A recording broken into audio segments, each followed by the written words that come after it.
AITA 4 letting my sister's wedding fall apart after she stole my inheritance?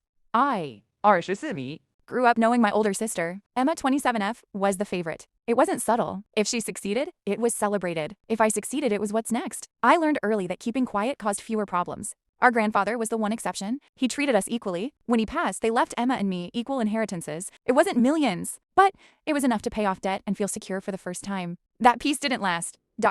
A month later, Emma announced her dream wedding. One night, while talking about flowers and venues, she casually said, "I used some of your inheritance for the venue deposit. You'll get it back after the wedding."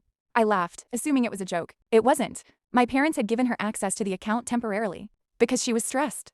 And weddings are once in a lifetime. About $14,000 of my share was already gone. When I pushed back, I was told I was being dramatic and selfish. Emma promised she'd repay me after the wedding once the gifts came in. I didn't agree, but I stopped arguing. Instead, I quietly requested bank statements and a copy of the will. Fast forward to the wedding weekend. Huge venue. Open bar. Live band. Guests from all over the country.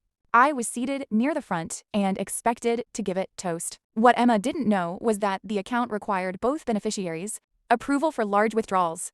The bank had only approved it because my parents falsely claimed they were legal custodians. During the reception right after dinner, I got a phone notification. Account frozen. 10 minutes later, the wedding planner rushed over, pale and whispering. Payments hadn't cleared. The bar shut down.